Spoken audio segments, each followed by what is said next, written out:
Chapter 48. The Apprentice Supper. It had not been easy to bring the apprentice back, but Aunt Zelda had done it. Her own drastic drops and urgent had had some effect, but not for long. Soon the apprentice had begun to slip away again. It was then that she had decided there was only one thing for it: Vigor Volts. The Vigor Volts were a bit of a gamble, as Aunt Zelda had modified the potion from a dark recipe she had found in the attic when she had moved in. She had no idea how the dark part of it would work, but something told her that maybe this was what was needed. A touch of dark unease. With some trepidation, Aunt Zelda had unscrewed the lid. A brilliant blue-white light shot out from the tiny brown glass bottle and almost blinded her. Aunt Zelda waited until the spots had disappeared from her eyes, then carefully dropped a tiny amount of the electric blue gel onto the apprentice's tongue. She crossed her fingers, something a white witch does not do lightly, and held her breath. For a minute. Suddenly the apprentice had sat up, looked at her with eyes open so wide that she could see almost nothing but white, taken a huge sighing intake of breath, and then lain down in the straw, curled up and gone to sleep. The Vigor Volts had worked, but Aunt Zelda knew there was something she had to do before he could fully recover. She had to release him from the clutches of his master. And so she had sat by the duck pond, and as the sun set and the deep orange full moon rose low on the broad horizon of the Moran marshes, Aunt Zelda did her own bit of scrying. There were one or two things she wanted to know. Night had fallen, and the moon was high in the sky. Aunt Zelda walked home slowly, leaving the apprentice in a deep sleep. She knew he would need to sleep for many days before he could be moved from the duck house. Aunt Zelda also knew he would be with her for a while longer. It was time that she had another stray to look after, now that Boy 412 had recovered so well. Her blue eyes glittered in the dark. Aunt Zelda picked her way along the moat path, engrossed by the images she had seen in the duck pond, trying to understand their meaning. So preoccupied was she that she did not look up until she had almost reached the landing stage in front of the cottage. She was not pleased by the sight that met her. The moat, though thought Aunt Zelda irritably, was a mess. There were just too many boats cluttering up the place, as if the hunter's rancid canoe and the tatty old Muriel too weren't bad enough. There was now parked on the other side of the bridge a decrepit old fishing boat that contained an equally decrepit old ghost. Aunt Zelda marched over to the ghost and spoke to him very loudly and very slowly in the voice she always used when addressing ghosts, particularly old ones. The old ghost was remarkably polite to Aunt Zelda, considering she had just woken him up with a very rude question. "No, madam," he said graciously. "I'm sorry to disappoint you. I'm not one of those awful old sailors off that evil ship. I am, or I suppose I should, strictly speaking, say that I was, Alther Mella, extraordinary wizard at your service, madam."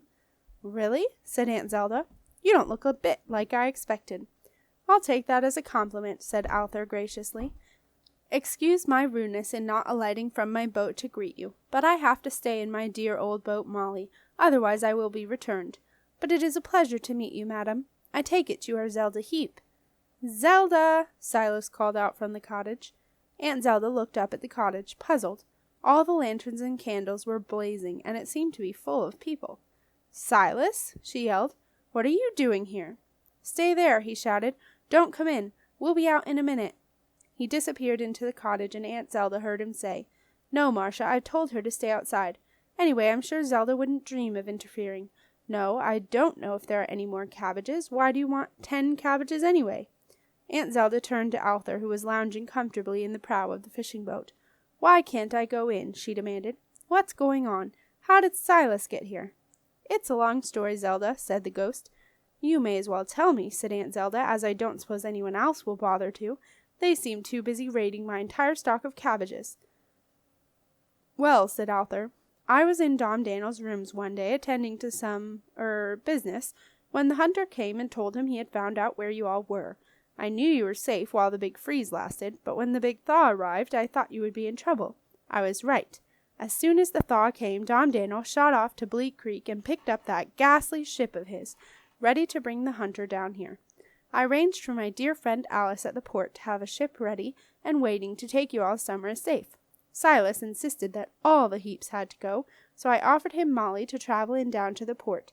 Janet Martin had her laid up at the boatyard, but Silas got her in the water. Janet wasn't very happy about the state Molly was in, but we couldn't wait around for any repairs. We stopped off at the forest and picked up Sarah. She was very upset because none of the boys would come. We set off without them, and we were making good time until we had a small technical problem. A large technical problem, actually. Silas put his foot through the bottom of the boat. While we were repairing it, we got overtaken by the Vengeance. Lucky not to be spotted, really. Sarah was in a terrible state about that. She thought all was lost. And then, to crown it all, we got caught up in the storm and swept onto the marshes. Not one of my most enjoyable trips in Molly, but here we are, and while we were just messing about in a boat, you seem to have dealt with everything most satisfactorily yourselves. Apart from the mud, muttered Aunt Zelda. Indeed, agreed Arthur. But in my experience, dark magic always leaves some kind of dirt behind. It could be worse. Aunt Zelda did not reply. She was somewhat distracted by the din coming from the cottage. Suddenly there was a loud crash, followed by raised voices. Arthur, what is going on in there? Demanded Aunt Zelda. I'm only gone for a few hours. Then I come back to find some kind of party going on, and I'm not even allowed back into my own home. Marcia has gone too far this time, if you ask me. It's an apprentice supper, said Arthur, for the young army lad. He's just become Marcia's apprentice. Really? That's wonderful news, said Aunt Zelda, brightening. Perfect news, in fact. But you know, I always hoped he would. Did you? Said Arthur, beginning to warm to Aunt Zelda. I always did, too. Still, sighed Aunt Zelda, I could have done without this supper lark. I had a nice quiet bean and eel stew planned for tonight. Got to have the apprentice supper tonight, Zelda, Arthur said. It must be held on the day the apprentice accepts a wizard's offer. Otherwise, the contract between the wizard and the apprentice is void, and you can't make the contract again. You only get one chance. No supper, no contract, no apprentice. Oh, I know, said Aunt Zelda airily.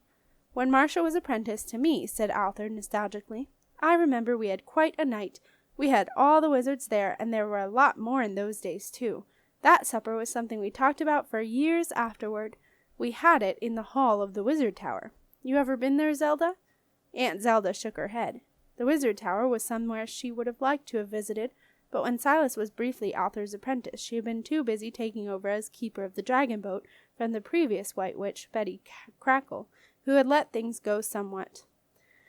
Ah, well, let's hope you get to see it one day. It is a wonderful place, he said, remembering the luxury and magic that had surrounded them all. A little different, thought Arthur, from a makeshift party beside a fishing boat. Well, I have every hope that Marcia will be going back very soon, said Aunt Zelda, now that we seem to have gotten rid of that awful Dom Daniel man. I was apprenticed to that awful Dom Daniel man, you know, Arthur continued, and all I got from my apprentice supper was a cheese sandwich. I can tell you, Zelda, I regretted eating that cheese sandwich more than anything else I had ever done in my life. It bound me to that man for years and years.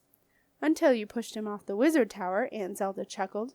I didn't push him. He jumped, protested Arthur. Yet again, and not, he suspected, for the last time. Well, good for you, whatever happened, said Aunt Zelda, distracted by the babble of excited voices coming from the open doors and windows of the cottage. Above the hubbub came Marcia's unmistakably bossy tones. No, let Sarah take that one, Silas. You'll only drop it. Well, put it down then, if it's that hot. Mind my shoes, will you, and get that dog off for goodness' sake. Wretched duck, always under my feet. Ugh, is that duck poo I've just trodden on? And finally, and now I'd like my apprentice to lead the way, please. Boy 412 came out the door, holding a lantern. He was followed by Silas and Simon, who were carrying the table and chairs. Then Sarah and Jenna with an assortment of plates, glasses, bottles, and Nico, who had a basket piled high with 10 cabbages. He had no idea why he had a basket of cabbages, and he was not going to ask either. He had already trodden on Marcia's brand-new purple python shoes. There was no way she would be wearing galoshes to her apprentice's supper, and was keeping out of her way. Marcia followed, carefully stepping over the mud, carrying the blue leather apprentice diary she had made for boy 412. As the party emerged from the cottage, the last of the clouds cleared away, and the moon rode high in the sky, casting a silver light over the procession as it made its way to the landing stage. Silas and Simon set the table down next to Arthur's boat, Molly, and put a large white cloth over it. Then Marcia directed how everything should be set out. Nico had to put the basket of cabbages in the middle of the table, just where Marcia told him to. Marcia clapped her hands for silence. This is, she said, an important evening for all of us, and I would like to welcome my apprentice. Everyone clapped politely. I'm not one for long speeches, Marcia continued. That's not how I remember it, Arthur whispered to Aunt Zelda, who was sitting next to him in the boat so that he did not feel left out of the party. She nudged him companionably, forgetting for a moment that he was a ghost, and her arm went right through him and her elbow hit Molly's mast. "Ouch!" Aunt Zelda yelped. "Oh, sorry, Marcia. Do go on."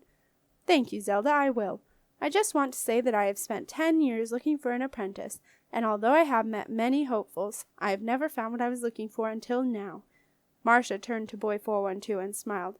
"So, thank you for agreeing to be my apprentice for the next 7 years and a day. Thank you very much. It's going to be a wonderful time for us both."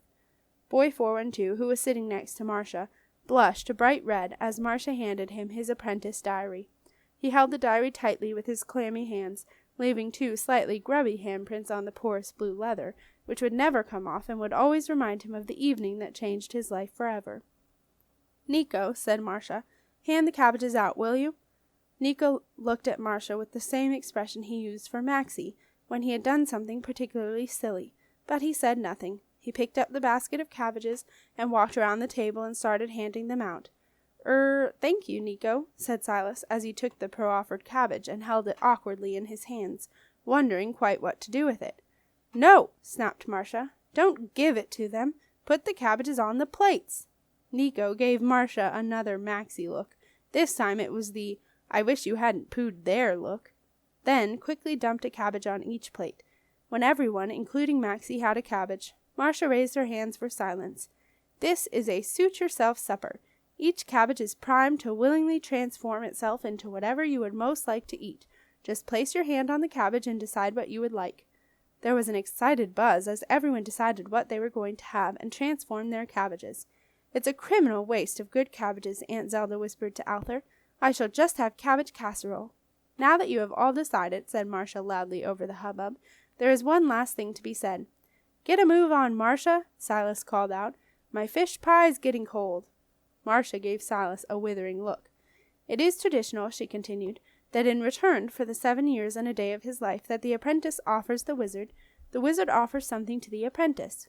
Marcia turned to Boy 412, who was sitting almost hidden behind a huge plate of eel stew and dumplings, just like Aunt Zelda always made. "What would you like from me?" Marcia asked. "Ask me anything you like. I will do my best to give it to you." Boy 412 gazed at his plate. Then he looked at all the people gathered around him, and thought how different his life had become since he had met them. He felt so happy that there was really nothing else he wanted, except for one thing. One big, impossible thing that he was almost too scared to think about. "Anything you like," Marcia said softly. "Anything you want at all." Boy 412 gulped. "I want," he said quietly, "to know who I am."